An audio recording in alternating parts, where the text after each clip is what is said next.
सभी को नमस्कार। आज अपन बात करने जा रहे हैं प्रायोगिक भूगोल को लेकर, जिसके अंतर्गत अब 2025 के अंदर जो प्रायोगिक भूगोल का 30 नंबर का जो एग्जाम होता है, उस 30 नंबर के एग्जाम के अंदर जो अपनी प्रायोगिक भूगोल की बुक है, उस बुक में कुल 4 चैप्टर है और उन 4 चैप्टरों से ही जो अपनी प्रायोगिक भूगोल की जो लिखित परीक्षा होगी 16 नंबर की, उन 4 चैप्टर में से ही अपने को प्रश्न पूछे जाएंगे और प्रत्येक चैप्टर में से एक प्रश्न है वो पूछा जाएगा। तो अपन आज एक प्रश्न को सही करने की कोशिश करते हैं कि ये इस पहले चैप्टर में से कैसा प्रश्न आएगा, किस प्रकार का प्रश्न आएगा, उस प्रश्न को किस प्रकार से अपन लोग हैं उसको अपनी जो कॉपी होगी उसके अंदर लिख सकते हैं, ताकि हमें पूरे में से पूरे अंक है वो प्राप्त किए जा सकते। और कहाँ इस चैप्टर में क्या क्या मोस्ट है जहाँ से प्रश्न पूछने की संभावना सबसे ज्यादा रहती है, तो अपन उसी के बारे में बात करेंगे। बहुत आसानी तरीके से अपन इसको समझने का प्रयास करेंगे और देखेंगे कि अपने का प्रश्न आने की संभावना कहाँ से ज्यादा है। उसके बारे में आगे प्रत्येक बिंदुवार में चर्चा करूंगा। तो अपन शुरुआत करते हैं पहला चैप्टर अपना, जिसका नाम है आंकड़ों की स्रोत और संकलन। यानी अपन बात ये करते हैं कि आंकड़े वास्तविक होते क्या है और आंकड़ों के स्रोत और संकलन, यानी वो आंकड़े हमें प्राप्त कहाँ से होते हैं और उनको हम कहाँ से संग्रहित करते हैं, संग्रहित करने के स्रोत क्या है, क्या क्या तरीके हैं जिनसे हम आंकड़ों को प्राप्त कर सकते हैं। तो उससे पहले अपन लोग ये बात करेंगे आंकड़े क्या है। तो पहले अपन बात करते हैं कि अपने चैप्टर का नाम ये है कि आंकड़ों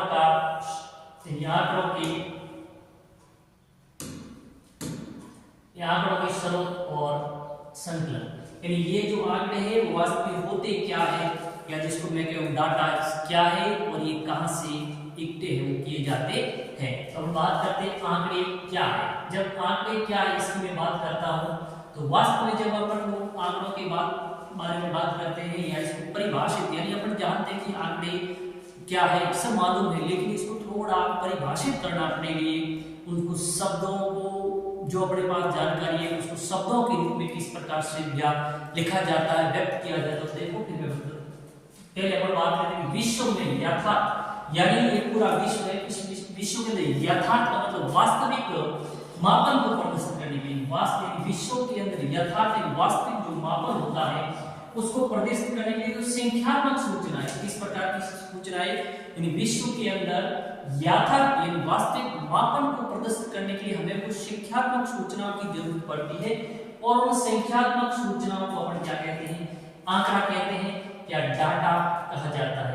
जैसे मान लो मैं आपसे कहूं कि संख्यात्मक सूचना को ही अपन जैसे एक शब्द के अंदर परिभाषित या कुछ शब्दों में ही अगर अपन जो सटीक आंकड़ा की परिभाषा की बात की जाए तो हमें जो संख्यात्मक जो सूचनाएं मिलती है उन संख्यात्मक सूचनाओं को हम क्या कहते हैं, वास्तव में आंकड़े कहते हैं। जैसे मान लो अपन बात करते हैं कि बाड़मेर से भोरना के मध्य की दूरी कितनी है, 65 किलोमीटर। मैं बात कर रहा हूँ कि बाड़मेर से भोरना के मध्य की जो दूरी है वो लगभग कितनी है, 65 किलोमीटर। इसी प्रकार से अगर लोग बात करें कि शेरवा से कालिका के मध्य की दूरी है वो कितने किलोमीटर है, 15 किलोमीटर।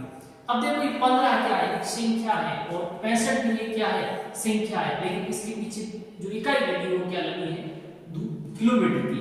तो ये जो संख्या है और जो इकाई है किलोमीटर, ये दूरी का मात्रक माना जाता है।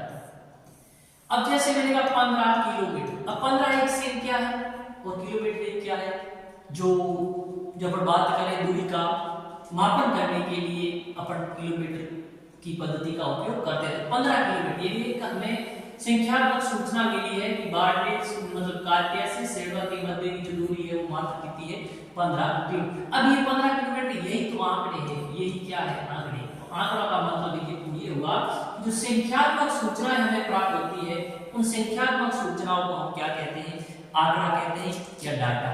तो यानी शॉर्टकट के अंदर में इसको परिभाषित करते हैं तो हमें जो संख्यात्मक रूप से जो हमें सूचनाएं या जानकारी प्राप्त होती है और जो भी जानकारी हमें प्राप्त होती है उसको संख्या के रूप में लिखते हैं या उसको प्रदर्शित करते हैं, उसी को हम लोग क्या कहते हैं, आंकड़े कहते हैं। अब दूसरी बात हमें ये जो आंकड़े हैं इनकी आवश्यकता क्यों महसूस हुई, यानी आंकड़ा नहीं हो तो आंकड़ों का भूगोल के अंदर उपयोग क्यों किया जाता है और इन आंकड़ों की हमें आवश्यकता महसूस की हुई। हम सब जानते हैं कि जब हम भूगोल का अध्ययन करते हैं तो भूगोल के अंदर जो सबसे ज्यादा महत्वपूर्ण चीज होती है बच्चों, वो चीज होती है अपने पास मानचित्र। यानी मानचित्र के बिना जियोग्राफी का अपन जो अध्ययन करते हुए अधूरा माना जाता है। तो सबसे महत्वपूर्ण क्या है बच्चों, मानचित्र है। भूगोल के अध्ययन के लिए हमें सबसे जरूरी है मानचित्र, और मानचित्र के अलावा दूसरी हमें जो जरूरत पड़ती है या एक महत्वपूर्ण साधन की बात करूं तो वो है आंकड़े। क्या है? आंकड़े। तो देखो भूगोल के अध्ययन में मानचित्र एक महत्वपूर्ण साधन है। यानी मुख्य बात की जाए तो भूगोल के अध्ययन के अंदर हम मानचित्र का उपयोग करते हैं, लेकिन मानचित्र के बाद भी अगर मैं किसी साधन की बात करूं जिसका हम भूगोल के अंदर उपयोग करते हैं वो है आंकड़े। तो पृथ्वी की सतह पर बहुत सी परिघटनाएं होती हैं। हम जानते हैं कि पृथ्वी है, इस पृथ्वी की सतह पर बहुत सारी घटनाएं या जो क्रियाएं वो एक दूसरे जो वस्तुएं हैं या जो वो भी अपन बात करें जो परिघटनाएं होती है, तो उन परिघटनाओं से उत्पन्न जो आपसी उन परिघटनाओं के मध्य किस प्रकार का संबंध है या नहीं है, उनकी जानकारी के लिए हमें आंकड़ों की आवश्यकता होती है। नहीं तो उन जो घटनाएं हुई उन घटना के मध्य कितना क्या संबंध है, कितना संबंध है या नहीं है, उसकी जानकारी हमें ऐसे नहीं मिलती है। तो पृथ्वी की सतह पर होने वाली बहुत सी जो परिघटनाएं हैं उन परिघटनाओं के बारे में जो जानकारी या एक परिघटना से दूसरी परिघटना के मध्य क्या संबंध है उसकी जो जानकारी है वो आंकड़ों के द्वारा स्पष्ट करते हैं। इसलिए हमें भूगोल के अंदर इन आंकड़ों की बहुत ही आवश्यकता होती है। फिर मैं आगे अगर ऊपर चलते हैं तो अगला टॉपिक है आंकड़ों का प्रस्तुति। अब देखो आंकड़े क्या है, ये भी मेरी भौगोलिक सूचनाओं को अपन कहते हैं बच्चों आंकड़े। अब आंकड़ों की हमें जरूरत क्यों पड़ी? क्योंकि ये जो पृथ्वी है इस पृथ्वी पर बहुत सारी विभिन्न प्रकार की जो परिघटनाएं घटित होती है, और वो विभिन्न प्रकार की जो परिघटनाएं घटित होती है उनके घटित होने से किस प्रकार का रिजल्ट आता है या परिघटनाओं के मध्य किस प्रकार का संबंध पाया जाता है, उसकी जानकारी हमें आंकड़ों के माध्यम से ही प्राप्त होती है। अब उनकी जो जानकारी है वो आंकड़ों के माध्यम से प्राप्त हो गई बच्चों, पर उन आंकड़ों को हम प्रस्तुत कैसे करें, प्रेजेंट कैसे करें, उन आंकड़ों को लिखा कैसे जाता है। जब आंकड़ों का प्रस्तुतिकरण की बात करते हैं यहाँ पर लोग ये देखते हैं कि उन आंकड़ों को किस प्रकार से प्रस्तुत किया जाता है, तो हम जानते हैं कि आगे अपन जस्ट इससे बाद में देखने वाले बच्चों की जो आंकड़ों के स्रोत, यानी ये आंकड़े हैं हमें मूल रूप से दो प्रकार के स्रोतों से हम प्राप्त करते हैं। कुछ आंकड़े प्राथमिक स्रोत से हमें प्राप्त करेंगे, कुछ आंकड़े द्वितीयक स्रोत से प्राप्त करेंगे।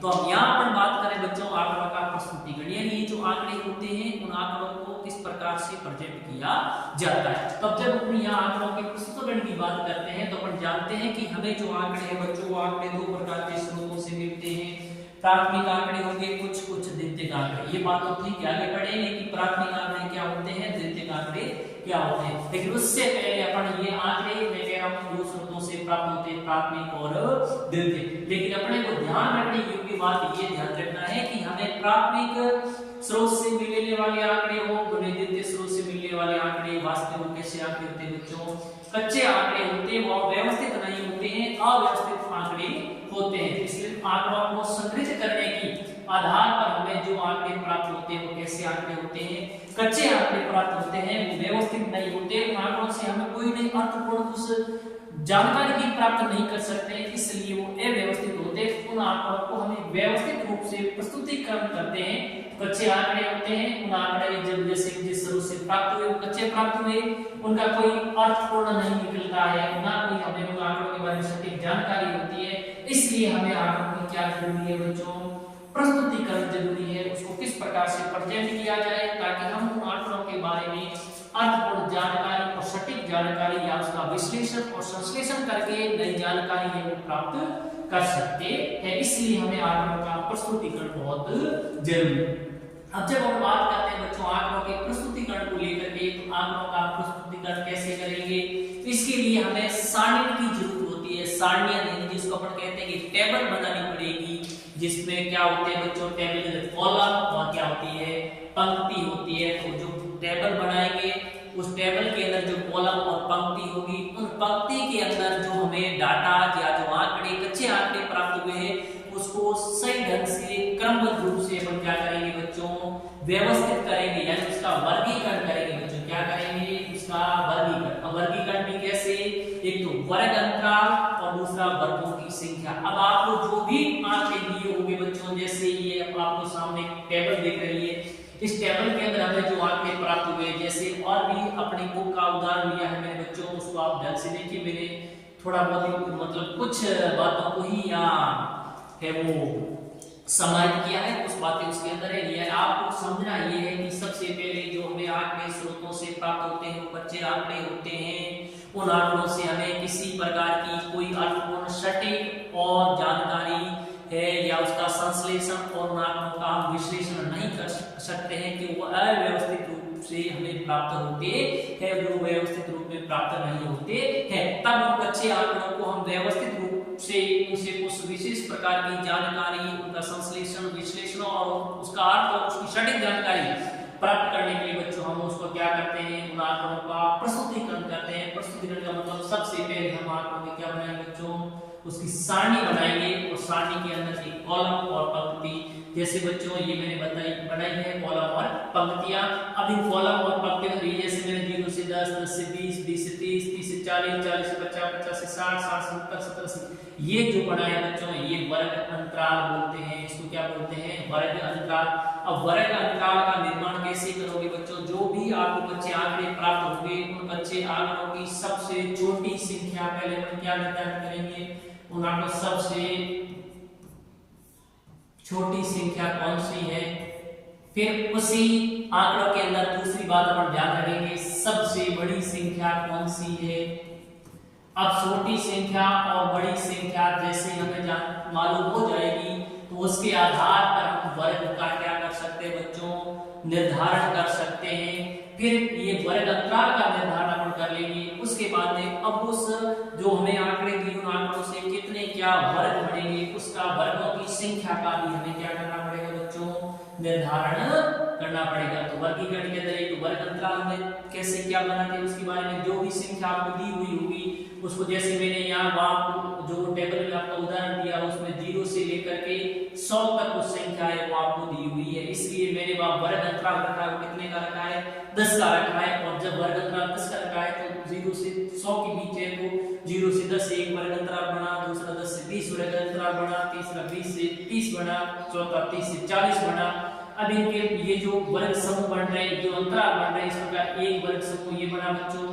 इसी प्रकार से ये पूरा एक वर्ग अंतराल है, एक वर्ग बन गया, एक वर्ग ये बन गया, एक वर्ग, इस प्रकार से कुल वर्ग कितने बनते हैं ये भी हमें निर्धारित करने पड़ते हैं। तो हमें जो बच्चे आंकड़े प्राप्त हुए बच्चों उन आंकड़ों को मैंने ये वर्ग अंतराल वर्ग के पहले मैंने टेबल बनाई, सारणी बना दी, इन सारणी बना दी, सारणी मैंने क्या बनाया, कॉलम और क्या बनाया बच्चों, पंक्ति बना दी। अब कॉलम और पंक्ति के अंदर मैं जो बच्चे आंकड़े डाटा प्राप्त हुए उनका मैं क्या करूंगा, वर्गीकरण करूंगा। तो पहले मैं उसका वर्ग अंतराल करूंगा, वर्ग जो संख्या आ गई उसका वर्ग अंतराल बनाऊंगा, ये वर्ग बनाए, फिर कितने क्या वर्ग बने ये भी इसमें जैसे 10 बने उससे। अब वो कच्चे आंकड़े कौन से 0 से 10 में आने वाले वो मैं यहाँ लिख दूंगा। फिर इसको मिलान चिन्ह जिसको टैली चिन्ह कहते हैं उसके द्वारा, जैसे 4 है तो 4 लाइन 5 होते हैं बच्चों। अगर जैसे आप 4 लाइन खींचते और एक इस प्रकार से तीसरी लाइन ये हुए 5, तो 5 को इस प्रकार से दर्शाया जाता है। अब अगली बात आपको ध्यान रखनी, यहाँ पर ये बात दी बच्चों कि 0 से 10, ये 0 से 10 ये जो वर्ग है, वर्ग अंतराल है, इसमें वर्ग अंतराल कितने है, 10 का अंतर है बच्चों।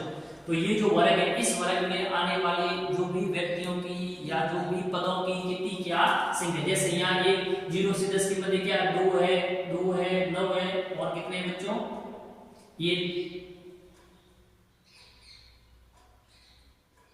मतलब ये 8 है।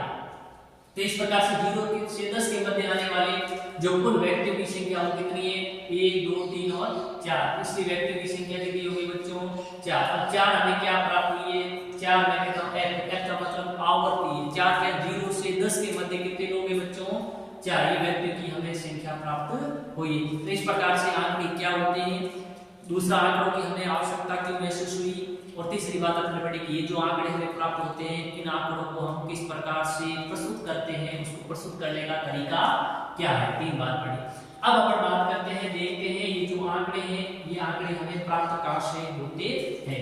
तो आंकड़ों के स्रोत, यदि आंकड़े हमें कहां से प्राप्त होते हैं, जब आंकड़ों के स्रोत की बात करते हैं तो अपन सभी जानते हैं कि ये आंकड़े हमें मुख्य रूप से 2 प्रकार के स्रोतों से, मुख्य 2 स्रोत हैं जिसको अपन कहते हैं, एक तो प्राथमिक स्रोत और एक अपन बच्चों कहते हैं द्वितीयक स्रोत। अब प्राथमिक स्रोत का मतलब ये कि जो आंकड़े प्रथम बार व्यक्तिगत रूप से अथवा व्यक्तियों के समूह या किसी संस्था के द्वारा, यानी कि जो आंकड़े प्रथम बार व्यक्तिगत, यानी जो भी आंकड़े आपको प्राप्त हो रहे हैं वो आंकड़े बच्चों या तो कोई व्यक्ति है वो खुद जाकर के पहली बार उन आंकड़ों का उपयोग कर रहा है, या कोई भी संस्था है वो संस्था भी पहली बार उन आंकड़ों का उपयोग कर रही है, आज से पहले उन आंकड़ों का कभी उपयोग किया नहीं गया है, तो उन आंकड़ों को हम कहते हैं प्राथमिक आंकड़े, यानी प्राथमिक आंकड़ों के स्रोत, और जिनको हम मौलिक आंकड़े भी कहते हैं बच्चों। किस प्रकार आंकड़े कहते हैं? मौलिक आंकड़े उनको कहा जाता है। तो जो आंकड़े प्रथम बार व्यक्तिगत रूप से अथवा व्यक्तियों के समूह के द्वारा या किसी संस्था के द्वारा पहली बार ही इकट्ठे किए जाते हैं या जिनको संग्रहित किया जाता है, और प्राथमिक आंकड़ों को हम क्या कहते हैं बच्चों?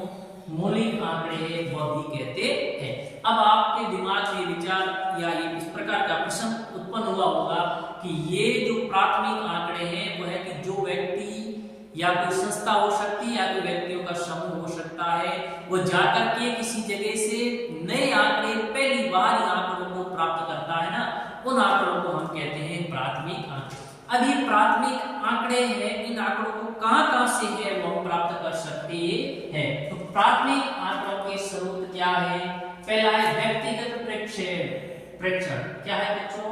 पहला है व्यक्तिगत प्रेक्षण, यानी कहने का मतलब है जो व्यक्ति, जैसे मान लो मैं प्राथमिक आंकड़ों को प्राप्त करना चाहता हूं तो मैं एक अनुसंधान करता हूं, जो अनुसंधानकर्ता के द्वारा सभी क्षेत्र में भ्रमण करके अनुसंधान विषय से संबंधित तथ्यों की जानकारी प्राप्त करना है। जो व्यक्ति आंकड़ों को प्राप्त करना चाहता है, जो अनुसंधान करता है, वो व्यक्ति खुद जाकर के किसी क्षेत्र से और वहां जाएगा, वो जिस विषय से संबंधित जो भी अनुसंधान कर रहा है, अनुसंधान विषय से संबंधित तथ्यों की जानकारी क्या करता है? प्राप्त करता है। उसे अपन क्या कहते हैं? व्यक्तिगत प्रेक्षण। क्या कहते हैं इसको? व्यक्तिगत प्रेक्षण। व्यक्ति खुद जाकर के अपने अनुसंधान विषय से संबंधित आंकड़ों को क्या कर रहा है?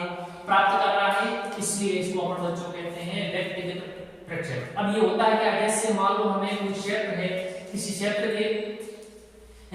के भ्रमण के द्वारा अनुसंधान करना, क्षेत्र की प्राकृतिक वातावरण जैसे मान लो ये कह रहा है कि क्षेत्र भ्रमण के द्वारा, यानी जो व्यक्ति अनुसंधान करता होता है वो किसी क्षेत्र का वहां जाएगा, भ्रमण तो वहां जाएगा, वहां जाकर के अनुसंधान करता क्षेत्र के प्राकृतिक वातावरण, क्षेत्र के प्राकृतिक वातावरण के बारे में अगर उसको जानकारी प्राप्त करनी है तो वो क्या करेगा? उस क्षेत्र की धरातल की बनावट कैसी है, यानी जो धरातल है उसकी बनावट कैसी क्या है, वहां पर किस प्रकार की मिट्टियां है वो पाई जाती है, वहां पर का वनस्पति किस प्रकार की है, वहां पे सामाजिक और सांस्कृतिक प्रतिरूपों के मध्य, वहां का सामाजिक और सांस्कृतिक जो स्वरूप है या जो प्रतिरूप है उनके मध्य किस प्रकार का संबंध पाया जाता है, उनसे सीधा ज्ञान प्राप्त करके क्षेत्र की पारस्परिक भिन्नता उनके संबंधों का क्या करता है? विश्लेषण करता है। यानी वहां पर मिट्टी किस प्रकार की है, वहां पर वनस्पति किस प्रकार की है, वहां की धरातल का बनावट कैसी है, वहां के लोगों की सामाजिक और सांस्कृतिक परंपराएं कैसी क्या है, कि समानता है तो परंपराओं में क्या है, भिन्नता है तो क्या है, उनका वो विशेष उनका वो क्या करता है बच्चों? विश्लेषण करता है। तो मैं पहला प्राथमिक आंकड़ों के स्रोत के अंदर पहला जो स्रोत है व्यक्तिगत प्रक्षेपण के द्वारा। दूसरा बात करते हैं स्रोत है वो साक्षात्कार, यानी जिसको कहते हैं इंटरव्यू। क्या कहते हैं बच्चों? साक्षात्कार, या जिसको अपन कहते हैं इंटरव्यू। ये क्या होता है? जो अनुसंधान करता, अब जो भी व्यक्ति अनुसंधान करता है वो सूचनादाता से, यानी जिससे जानकारी प्राप्त करना चाहता है वो व्यक्ति, उसके लिए क्या होता? सूचनादाता।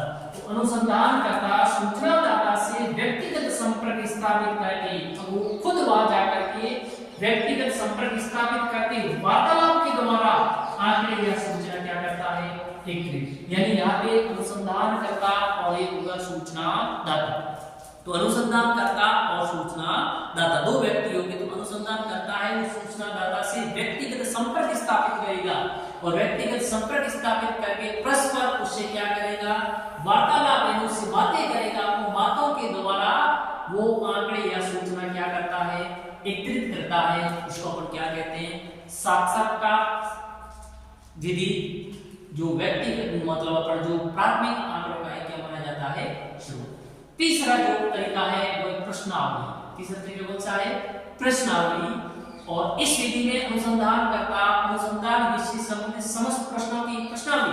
अब यहाँ पे अनुसंधान क्या करेगा, अनुसंधान करता है वो जिस क्षेत्र के बारे में जानकारी प्राप्त करना चाहता है उस विषय से संबंधित प्रश्नों की ये क्या बनाएगा, सूची बनाएगा और प्रश्नों की एक प्रश्नावली तैयार करेगा और प्रत्येक प्रश्न के समक्ष उसके संभावित उत्तर लिख दिए जाते हैं और साथ में उन प्रश्नों के क्या लिख दिए जाते हैं, उत्तर भी लिख दिए जाते हैं।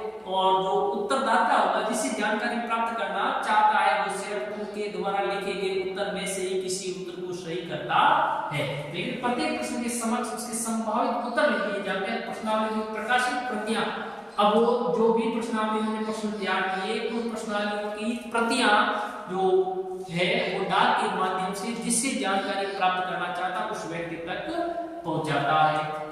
प्रत्येक प्रश्न के समक्ष उसके संभावित उत्तर लिख दिए जाते हैं और प्रश्नावली की प्रकाशित प्रतियां डाक द्वारा सूचना दाताओं के पास में